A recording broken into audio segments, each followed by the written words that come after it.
One thing that we say to marketers quite a bit is you have to imagine, for us as creators, when we evaluate working with a brand and how they show up in our world, it's very similar to us showing up to a party with our close friends and bringing a friend. Right. And everyone in the room is like, why did Samir bring this guy Steve? He's kind of strange and I don't get how he fits in here. If I do that over and over, then you're probably going to stop letting me have a +1. And then eventually maybe you'll stop inviting me to the party.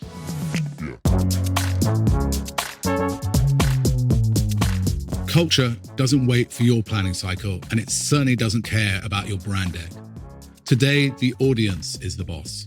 So to win in 2026, brands must stop interrupting and start connecting. I'm Josh Spanier, VP of AI and Marketing Strategy at Google, and this is Frontier CMO.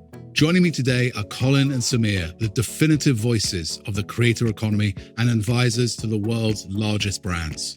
We discuss the shift from the attention economy to the connection economy, why one-off ad placements are a legacy trap, and how brands move from being sponsors to characters in a creator's universe. If you've ever felt like the brand world and the creator world are speaking two different languages, this episode is your translation. Here is my conversation with Colin and Samir.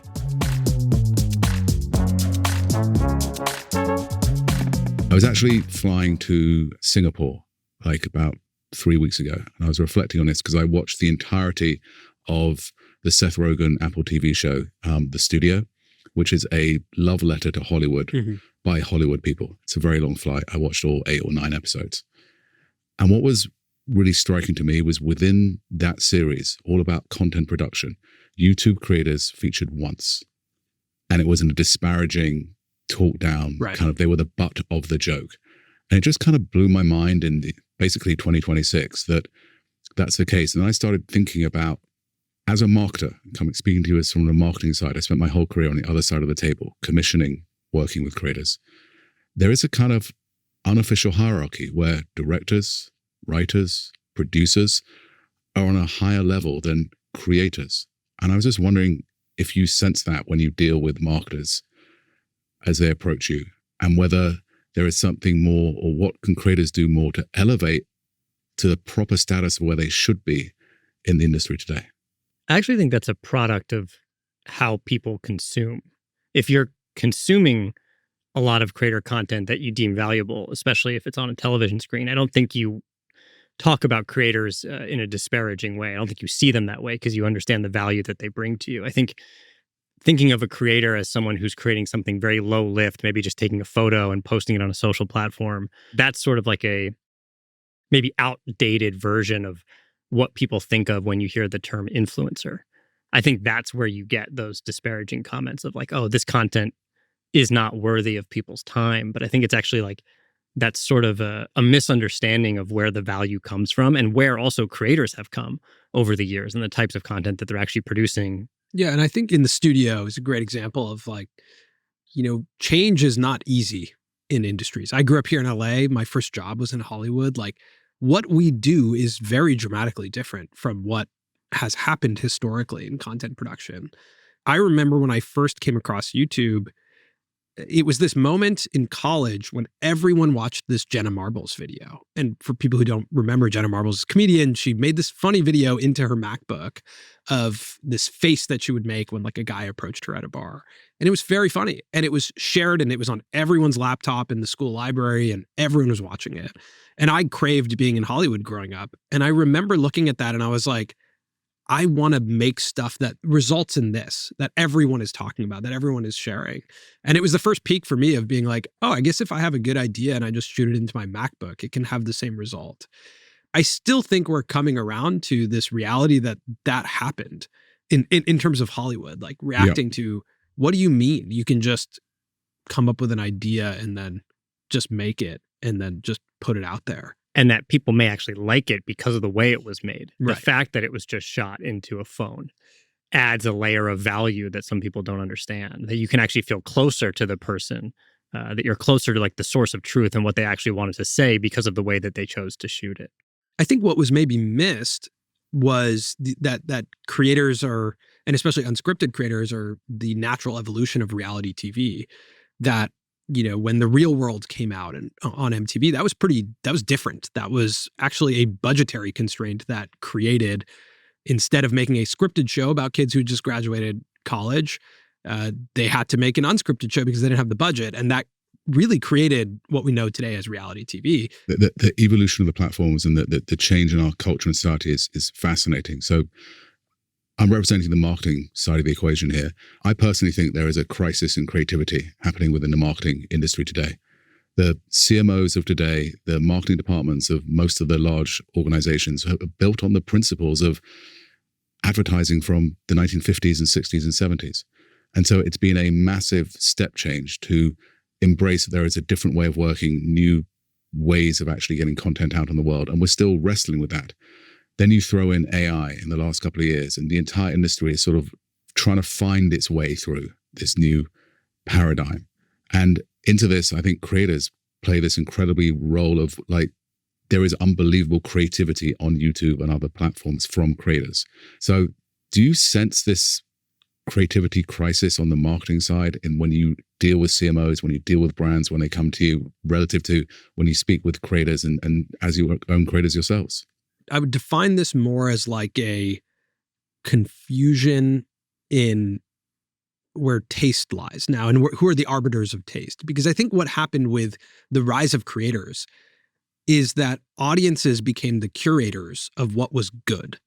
And what is traditional in Hollywood or in another system is that there was a group of executives or a group of people who got to be the arbiters of taste and say, that's good, we're going to finance that. That's not good.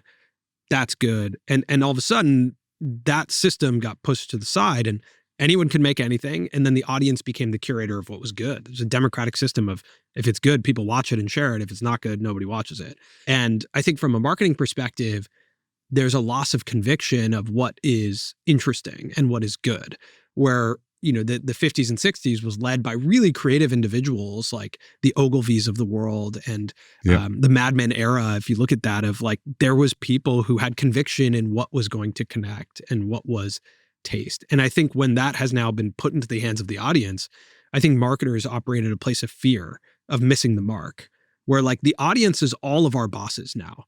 And the only one who can fire us as creators is the audience. Right. And so we're all looking at the audience and trying to make sure that we're making stuff that is going to connect. So I think there's not necessarily a creativity crisis. I think it's more fear around getting fired by the audience or missing the mark to the audience, when I think the people with conviction right now are creators on the internet. Creators who have been making stuff for 15 years or 10 years or 5 years, who are chronically online, who are members of the audience. I would say whether they even want to take part in creating the conversation or they want to work with creators, they should be audience members first so that you even know where to place your bets. If you look at advertising in magazines or on television, the pipeline was controlled. So when you had a hit, you knew that's the hit. This is the one place to spend money.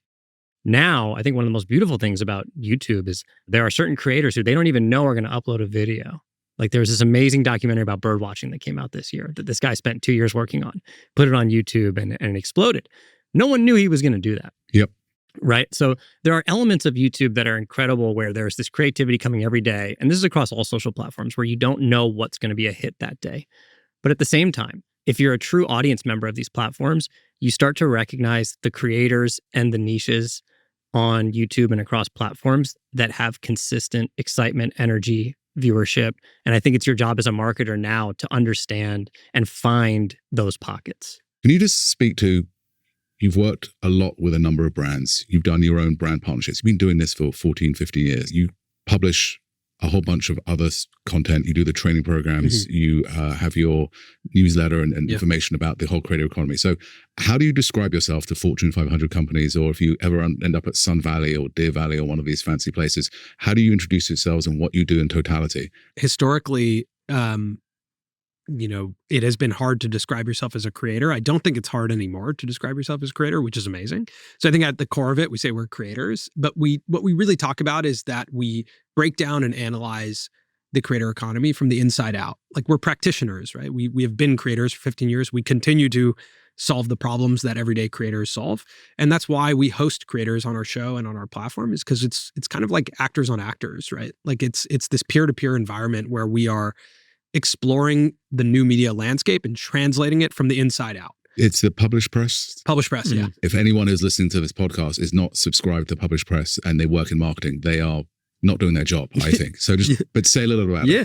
The Publish Press is a 3 times a week newsletter where we cover 3 stories in each edition about what's happening in the world of the creator economy and mostly why it matters, right? Like from a curation perspective, again, from the inside out, we are creators ourselves. So we're going to select stories that we think matter in this world.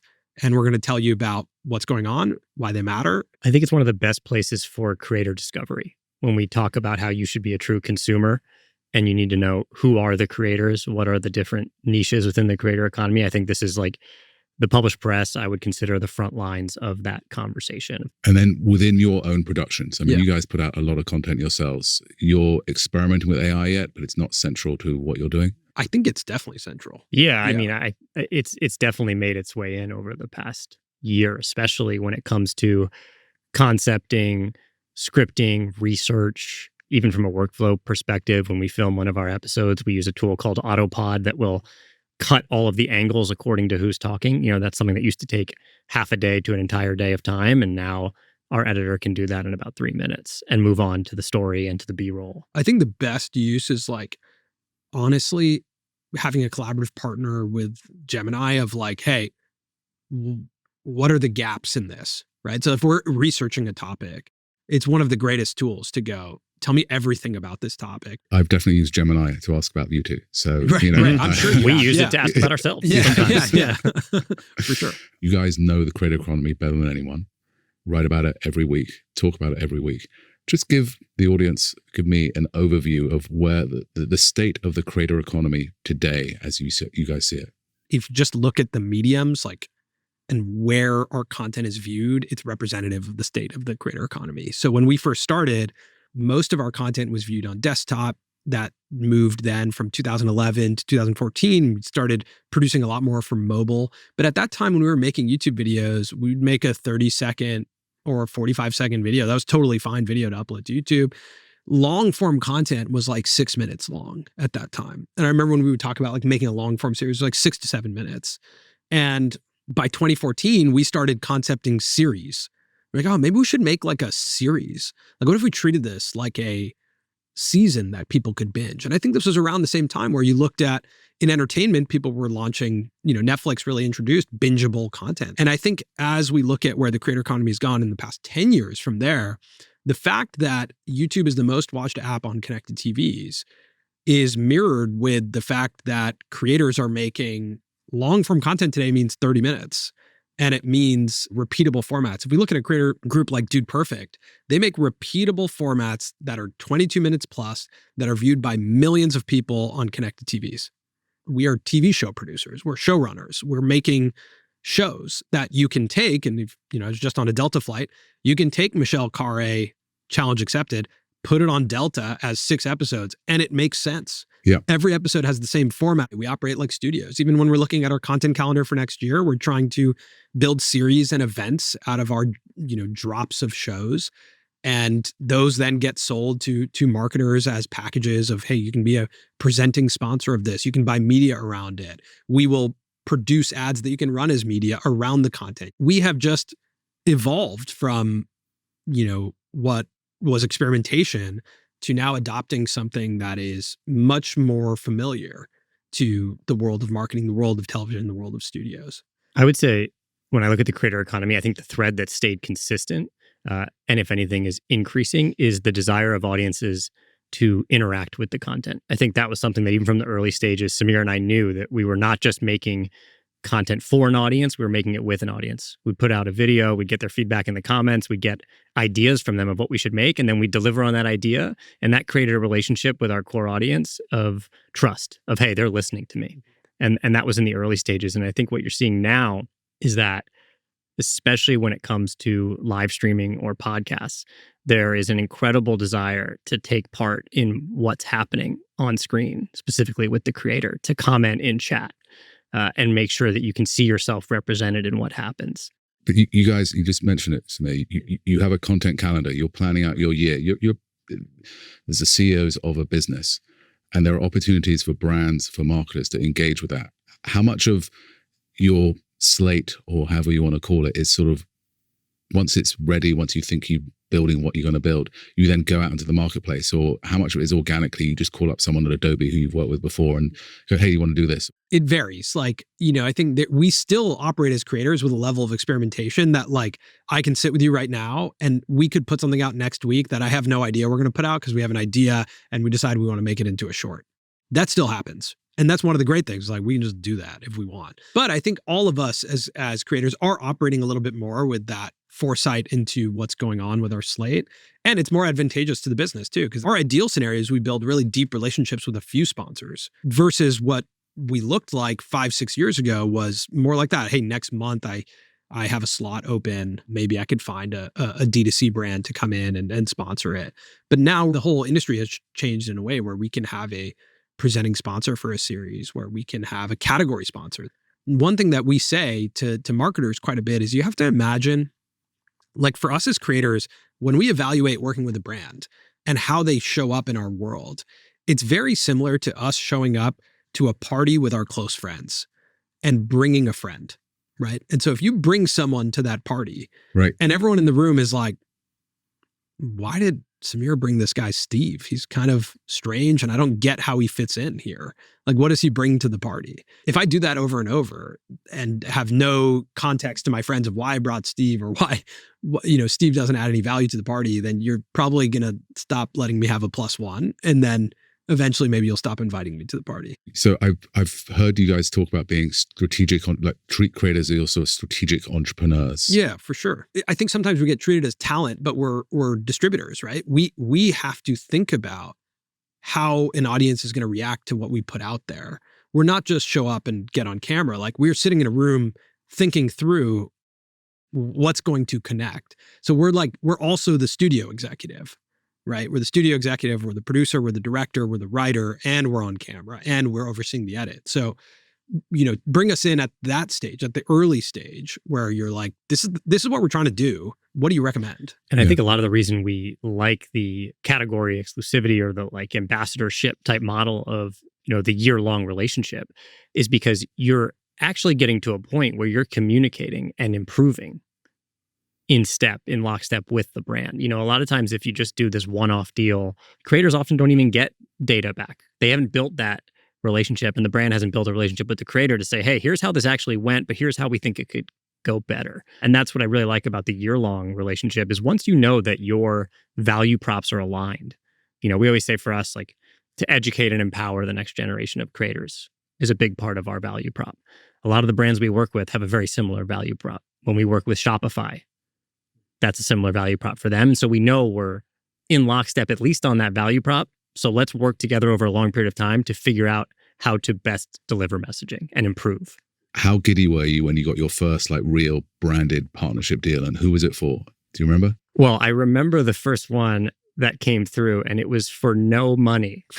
The exchange was just, we will give you these Felix Gray blue light glasses. And there's a funny email exchange between Samir and I. And Samir is like, well, I don't know if we should do this. There's no money involved. And I'm like, I just want the glasses. Yeah, Colin's like, we have to do this. This is absolutely worth it. And we put so much time into that video for Felix Gray that came out on our channel. And I think the good that came of that is that it was our first opportunity to experiment with what it even meant to create some sort of integration, to work with a brand and to deliver that to our audience.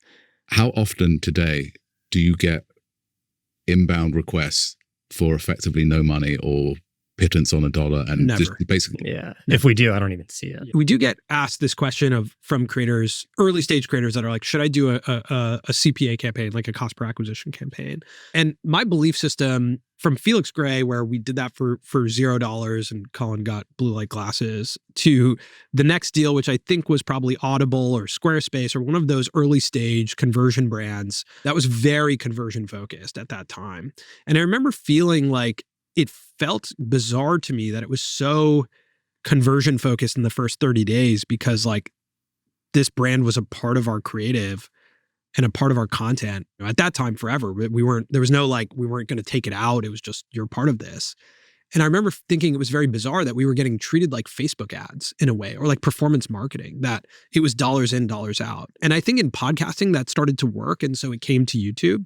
But we started to graduate, even for us internally, we just looked at it and said, how do we want this product to show up? What is our ad product? And I think that's the work for creators of when you do, let's say you take one of those free deals early on, or you take a CPA deal. I would never advise to do it. But if you do it, the only reason to do it is to develop your ad product and then to put that in a deck and go to market and go, now I know what is a good ad product for my audience. This is the ad product I'm comfortable with. And I think having conviction in that for creators is really important. And that's what we started to develop. We were like, you know what? We think there is a good ad product here. As we started to put the podcast on YouTube, there's a presented by slot. There's a natural integration that will give you and talk about the brand. There is a CTA link in the description.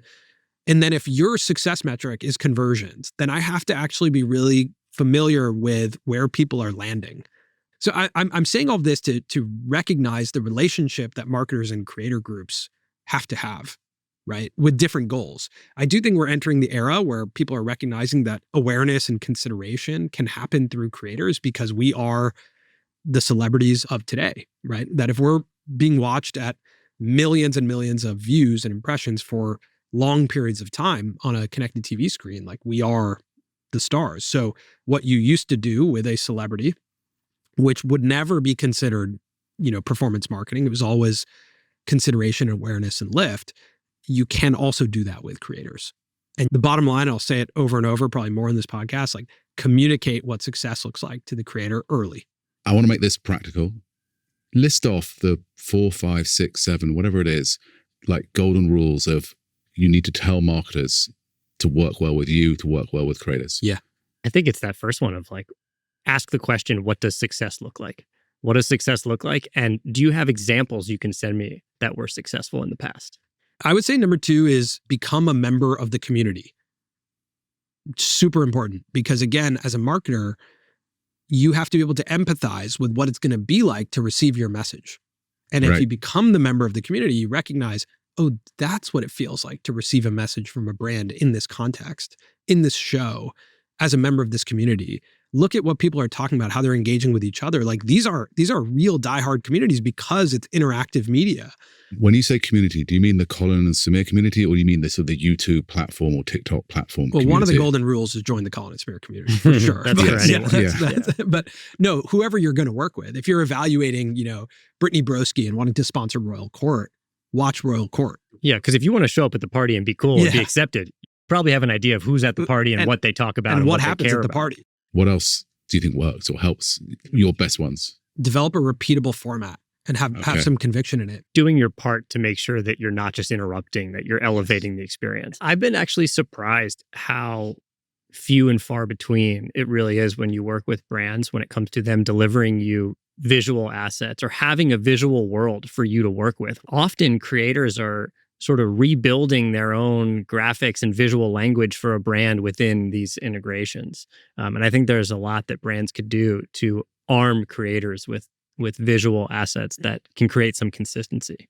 One of the things we've talked about inside of Google marketing is about how everything is media everywhere all at once. Every surface, every touch point, every interaction is an opportunity to create something engaging. I want to transition into, you've talked about the moving away from an attention economy to a connection economy. Yes. Expand upon that. So I think if you look at the eras of the internet that we've gone through, like I deeply remember first going online with AOL and Ask Jeeves and then eventually Google. And it felt like this like information era where I couldn't believe I could get access to information. And that was what publishers were giving, was information. I could search something and get information. It was an amazing time. The next chapter, I think, was brought on by social media and social networking, which was the information wasn't just about cities and countries and geographies. It was about people. It was about our friends. It was about other people we had never met before. And that brought in the attention economy, which was, maybe a celebrity can be born on the internet. And I think today, if you look at information and attention, those are pretty available. And I think all of this came to a head for us when we produced a YouTube short that got 41 million views. And it was about the 3 oldest videos on YouTube. Mm-hmm. Yeah. Fun, short, listicle. 41 million people watched it. Wow. But I took a step back, and both of us took a step back. The obvious decision as a media company would be, cool, now we make these listicles as shorts. Let's make the 3 longest videos on YouTube. Let's make the 3 shortest, the 3 most viewed. Yeah. Let's do this listicle format, until it doesn't work anymore. But we took a step back and we were like, is anyone going to remember that video? Attention is interesting, but attention without connection is actually not interesting to us.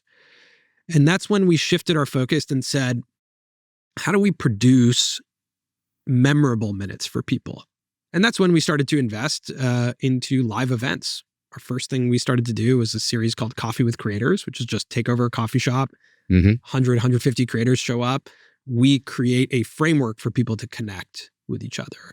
And that's like getting back out in person with people, I think is extremely important to understand that connection in a world where like attention is starting to become available to a lot of people who can navigate how to tell an exciting or interesting story, or how to keep your attention of, let me tell you what the 3 oldest videos on YouTube are. You're going to want to know the 3rd once I introduce the concept. And that for us is like long form video, repeatable formats, ways for the audience to engage, and then live events. There's something super fascinating, interesting, and all marketers need to think about and unpack. But this notion of connection, building engagement, it's what we want to do with our brands. We want to create the unfair advantage that when you go into the department store or wherever it is, you're going to reach for my product, not for someone else's product. And the brand is often the differentiator.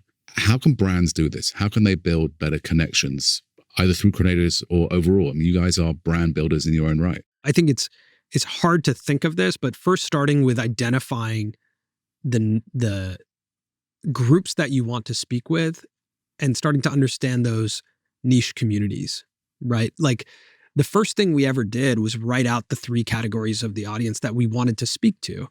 And we wrote it out as, okay, there's aspiring creators. There's people like us who have always wanted to make this their full-time career, but haven't really figured that out. There's professional creators, people who are making their full-time income as creators. And then there's people who work in the creator industry, people who work in and around the world of creators, maybe people who are curious about creators. And those were our audience segments. And we would look at that and go, okay, what emotion do we want to evoke out of each of those segments? And that's where we started to explore, like, okay, we want them to feel educated. We want them to feel empowered. We want them to feel inspired. What's the action we want them to take? Okay, we want them to press publish. And that's where we came up with that term from a branding perspective. So all that to say, I think it's coming back to the fundamentals of who are we trying to speak with? The reality is these groups that we just talked about, even 5 years ago to now, each one of those groups I just mentioned to you lives in a different section of the internet and consumes differently.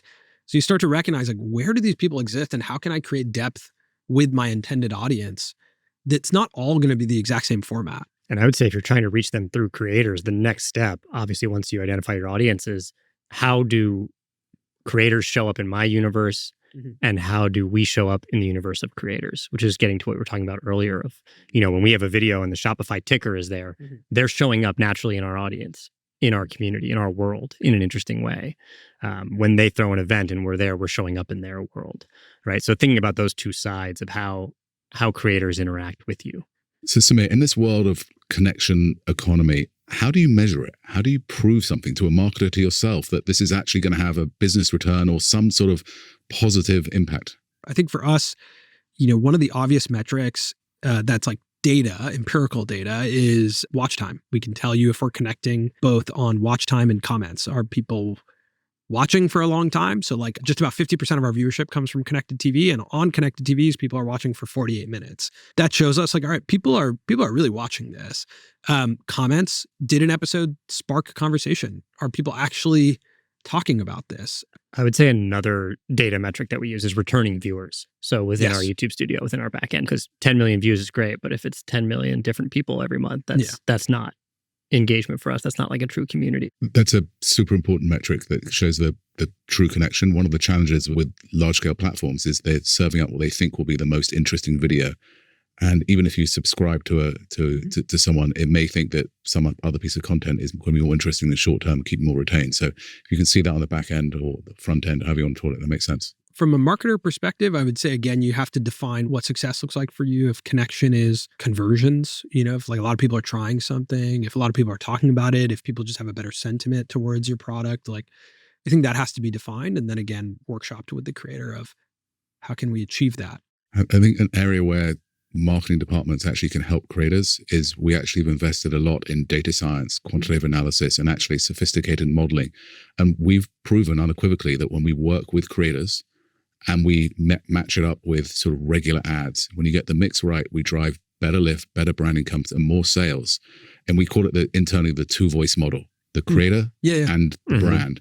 And that mix works really, really well, proven scientifically to our CFO's approval. That's a big win for us. This podcast is called Frontier CMO, recognition that we are in uncharted territories. We need a new map, a new navigation. Talk a minute about where you think the creator business, the successful creators, but project out 2028, 2030. Obviously, technology is going to change. There's going to be lots of other factors, but there are probably some fundamentals we've already spoken about. But what do you think the next big things are? You said you were planning your 2026. You're thinking about stuff for 2027, 2028 as well in terms of change of everything. So what's the frontier for creators and for you guys as well? Something Colin brought up that I want to reiterate is the continued path towards interactive media. I think video games have taught us a lot about depth with audiences. Stories are meant to be played, not just watched. And in 2028, I think we're just deeper in that world of interactive media. I think even if you look at a feature YouTube is testing right now of your custom feed, I get to speak to my algorithm and tell it what I want to see and change the way my suggested content shows up. I think obviously we can assume that playing with Nano Banana Pro is fun. And where am I comfortable with people sort of playing with the bounds of my brand? Like where is it okay to sort of push and play within the universe, whether that is, if you think about, again, Shopify with having a mascot, like what are the elements that people are actually going to be able to play with and move around? Over in the UK, there's a gentleman called Mark Goldbridge. He is a incredibly passionate Manchester United fan. And, we all have our faults. However, he's built a wildly successful business and he's just signed the Bundesliga, the German league, and he's going to be live streaming Bundesliga games on YouTube. It's a fascinating changing of the guard. And one of the things I'm seeing that live streaming, live shopping, social shopping on YouTube and beyond. And I think as marketers, we need to see that where this is going and actually understand that.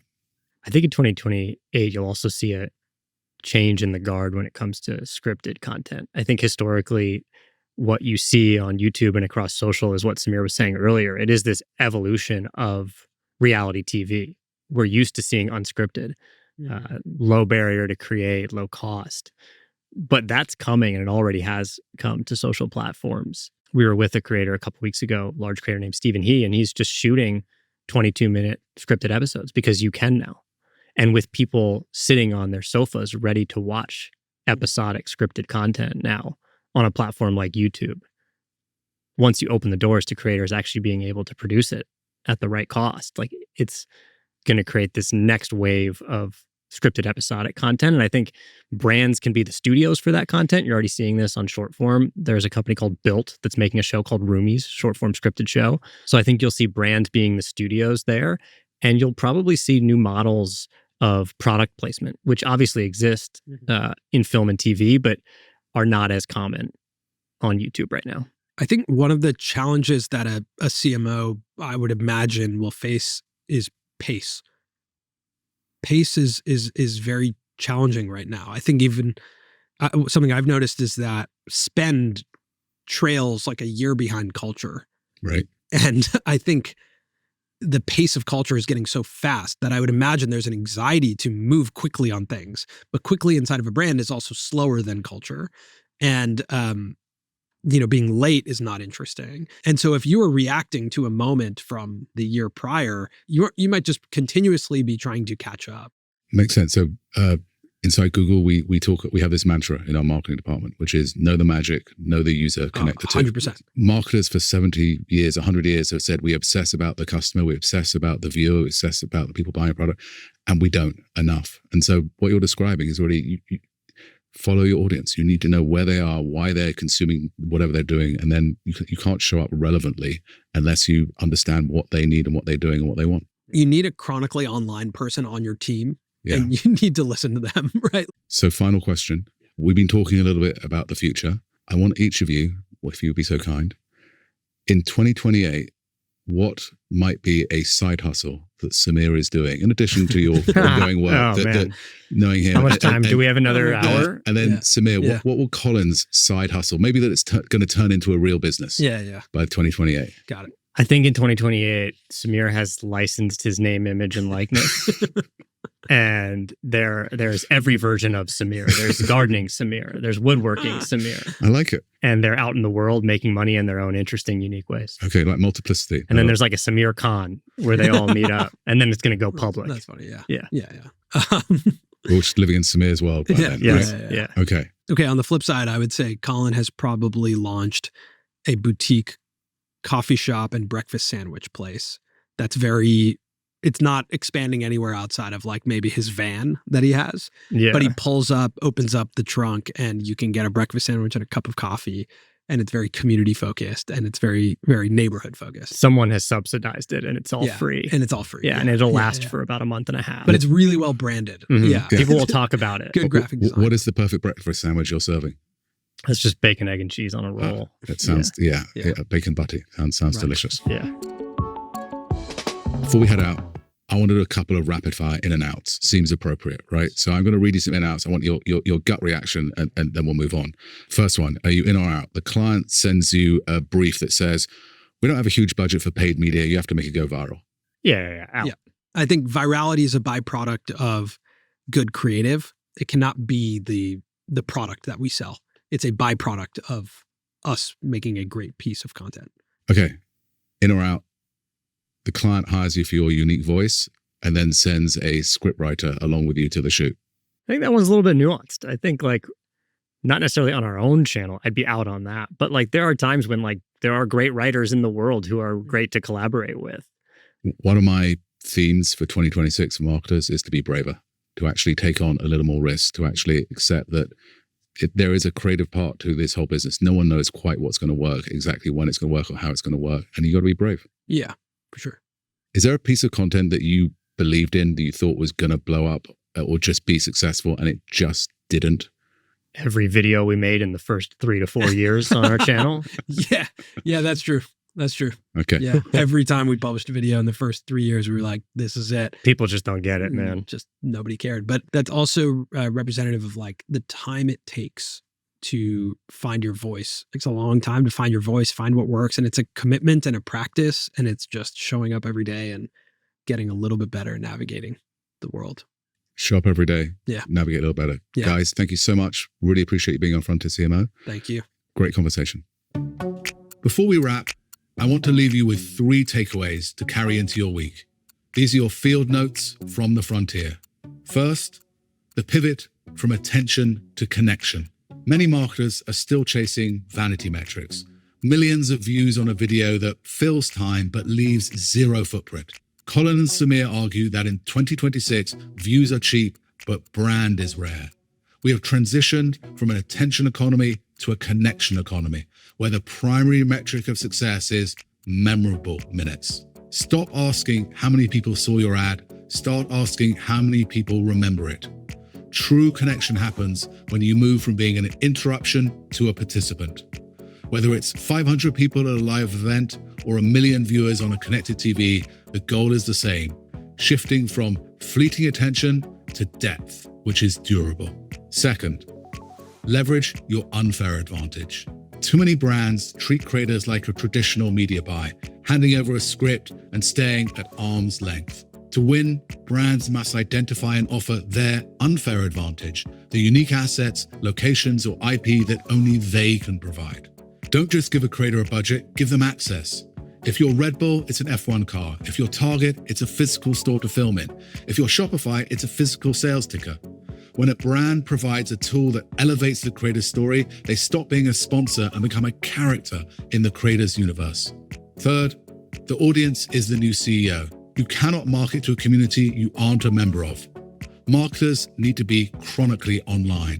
To gain conviction, you must listen to the two-voice model, the harmony between your brand's message and the creative's native understanding of their audience. In the frontier, the audience has the power to fire you.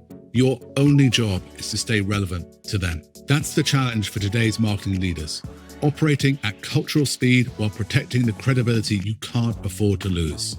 Thank you for joining us. For research, case studies, and tools to help you lead in this AI era, visit thinkwithgoogle.com. It's where we track the signals, challenge the noise, and share what innovators are testing in real time.